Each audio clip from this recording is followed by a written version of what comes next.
Ah, Mortal Kombat, the legendary long-running video game franchise known for its ultra-violence, especially its finishes, a wide variety of characters, a pair of awful movies back in the day, and I don't think I've ever played a single one. Mostly because one-on-one fighters aren't my thing, and whenever I went around a friend's house we played Call of Duty or mashed on PS2, the best driving game ever. So I can't tell you if the characters are true to their video game characters, but because I haven't got a filming clue. I mean, I know when someone from the game walks on screen because without fail someone else goes, "Look! It's registered trademarked character Shang Tsung," and the entire film literally pauses for a few seconds. That's my third monocle this week. I simply must stop being so horrified. For the game fans to swoon and then pick themselves up off the floor before we carry on with whatever we were doing a few seconds ago. Probably having a fight of some kind, for reasons.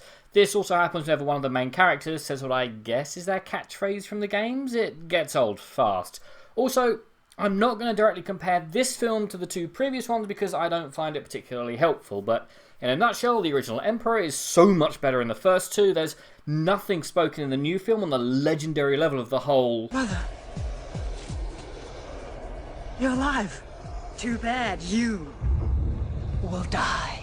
And some half-wit painted a moustache on the Mona Lisa by remixing the legendary theme song for reasons known only to themselves and their inspiration powder.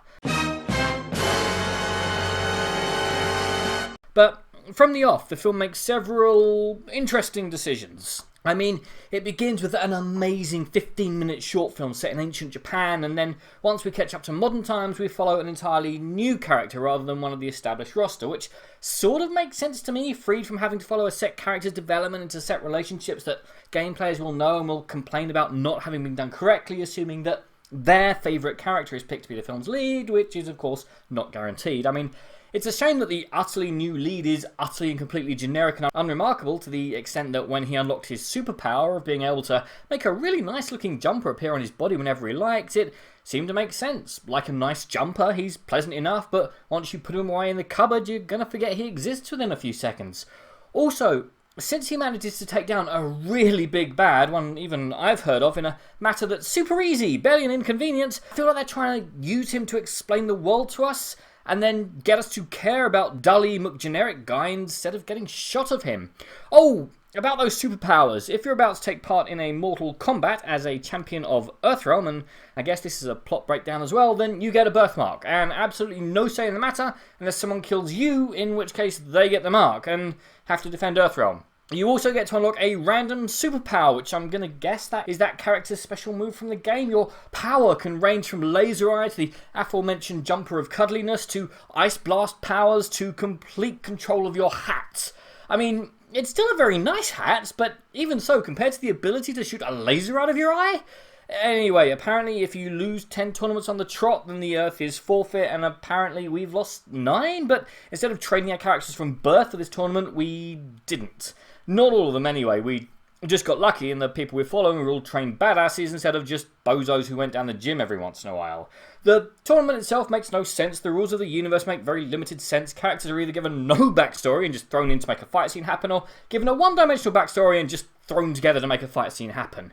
Which, to be honest, is what I expected in a video game film because, well, this is a film based on a video game, and whilst it has lost some of its shame recently, this film is a premium example of such a wretched creature. So it's good that the fight scenes, aka the only reason this film exists, are pretty good. I mean, the film's rated a 15 here. Why? I don't know, as I think it should have been 18 for sheer bloody violence, but since there's so much CGI, I guess the censors decided that 15 was good enough.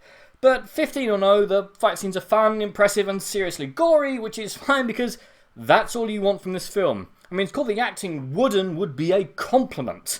The plot's a mess. The opening 15 minutes is easily 100 times better than the rest of the film put together, but it's fun enough to watch once after a few beers and then completely forget about it until the inevitable sequel. So, if nothing else is on, check this film out. But what do you guys think? And what is your favourite film based on a video game? Comment below, let me know. I'm Daniel, it's been a dunking. If you enjoyed this video, please like, share, and subscribe.